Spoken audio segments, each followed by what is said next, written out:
One.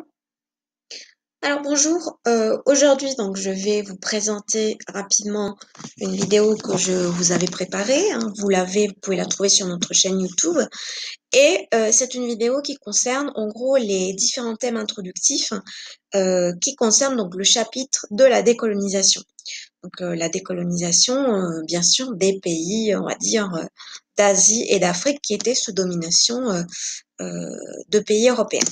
Donc, regardons ensemble. Donc, d'abord, connaître la définition de ce que c'est qu'une colonie. Donc, comme vous pouvez voir, donc il s'agit d'un territoire qui est occupé par ce qu'on appelle une métropole, c'est-à-dire c'est un pays, le pays qui colonise. Ça peut être la France, ça peut être la Belgique, le Royaume-Uni. Donc, nous allons voir ça tout à l'heure. Et ce pays, donc cette colonie, est administré par cette métropole. Et tous les biens, les services, les personnes sont assujettis aux décisions et à l'administration de ces pays colonisateurs. Donc ça, c'est dans un premier temps. Continue. Autre chose donc qu'il faut savoir, c'est qu'il existe plusieurs pays qui détiennent d'importantes colonies. Alors ici, donc vous avez un document qui vous présente une carte.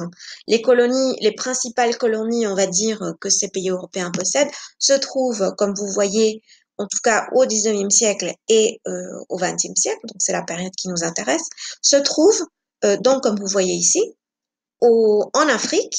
Donc, il y a pas mal de, comme vous voyez, il y a pas mal de pays européens qui se partagent les colonies et les pays d'Afrique. Mais vous avez aussi d'autres colonies très importantes qui se trouvent en Asie. On va les voir au fur et à mesure. Donc, parmi ces grands empires coloniaux, moi, je vous en ai choisi deux. Vous avez donc la France. Je vais un petit peu me dégager, peut-être je vais me mettre par là. Comme ça, je vous gêne pas trop pour voir l'image. Donc, vous voyez que vous avez donc la France et la Grande-Bretagne qui possèdent de très vastes empires coloniaux. Alors en Asie, par exemple, on peut citer des possessions du Royaume-Uni que vous avez ici, comme les Indes britanniques, qui correspondent, vous le voyez, euh, à l'Inde actuelle. L'Inde est une partie du Pakistan. Vous avez aussi pour la France en Asie. Vous avez donc l'Indochine, ce qui deviendra, vous savez, le Vietnam, la Corée, bref. Donc, mais à cette époque-là, dans ce territoire, on l'appelle l'Indochine.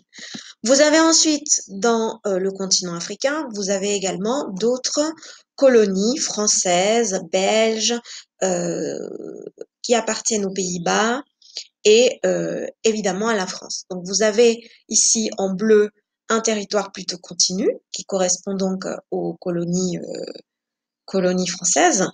Vous avez normalement aussi une carte pour l'instant, oui, dans la salle de classe qui vous montre aussi les différentes colonies avec ces pays. Donc parmi la colonie qui va vous intéresser, puisque vous allez travailler dans une étude de cas, c'est la colonie française de l'Algérie, qui est une colonie de peuplement. Ensuite, vous avez des possessions anglaises, britanniques, comme par exemple le Soudan ou le Kenya. Et vous avez un autre pays qui est quand même très important et qui est une colonie belge. C'est-à-dire, ici, vous le voyez en rose, le Congo belge. Donc, vous voyez qu'il existe une répartition donc, de ces colonies euh, et, et qui, dans les différents pays, se répartissent. Et ces pays, ces colonies, vont commencer à partir de la fin de la de la Deuxième Guerre mondiale, par contre, donc à partir de 1945.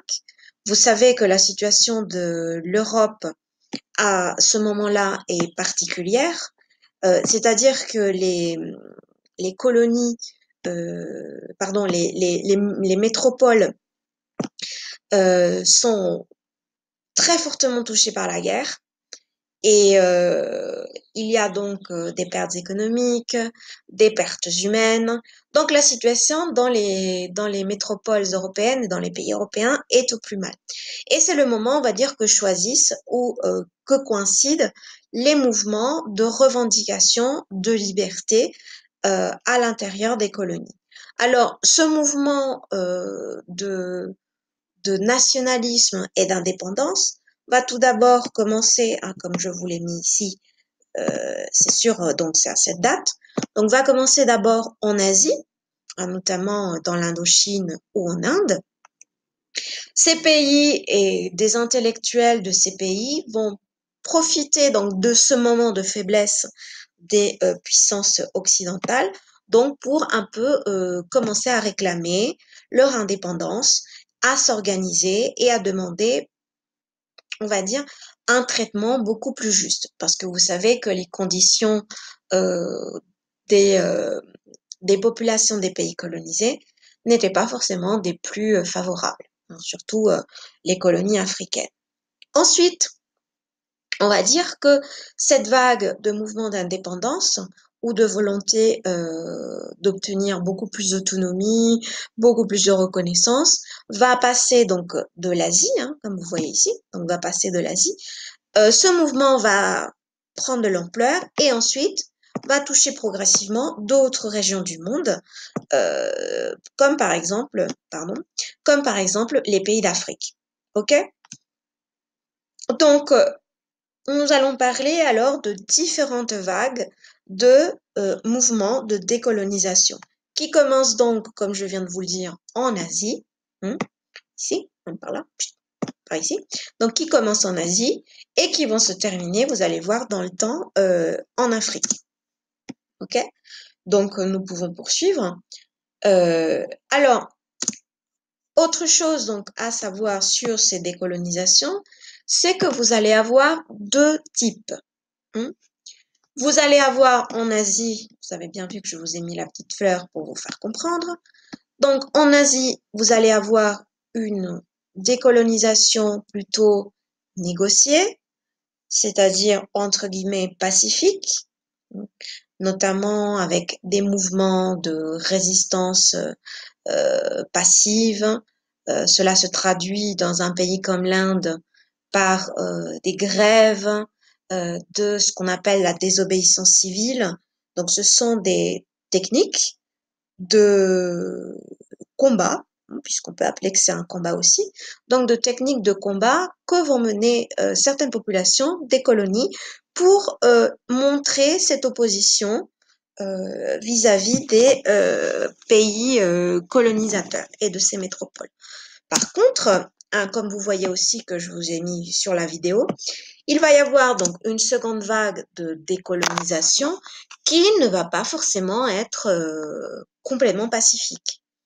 Et ces vagues de décolonisation que j'ai appelées des vagues de décolonisation armées ou violentes, on va plutôt les trouver dans les pays d'Afrique. Principalement, l'un des pays que vous allez donc étudier, qui mène une indépendance plutôt par les armes, avec une guerre, c'est l'Algérie française. Donc, comprendre que dans ces décolonisations, vous allez avoir des phases. Tous les pays ne vont pas se décoloniser en même temps, dans la même période de temps. Donc, cette décolonisation va être très longue dans le temps et va aussi prendre deux formes, donc je le répète. Tout d'abord, donc ce sera une forme, on va généraliser plutôt et on va dire que ça prendra une forme plutôt pacifique dans certains pays d'Asie et dans quelques pays d'Afrique, mais ça prendra aussi une autre forme, une forme plutôt combative et plutôt violente, et ça se traduit principalement dans des pays euh, en, euh, en Afrique, dans le continent africain. Voilà, donc ça c'est l'exemple donc de l'Algérie hein, qui va mener une guerre de décolonisation entre 1954 et 1962. Donc vous voyez donc avec ne serait-ce qu'avec cet exemple que pour l'Algérie, ça lui prendra énormément de temps, beaucoup de temps, de guerre, de bataille, de négociation pour pouvoir obtenir son indépendance. Alors ici, c'est la petite frise hein, que vous pouvez regarder. Vous avez donc différents moments d'étapes de décolonisation. Je vais vous parler donc d'une étape de décolonisation de l'Asie.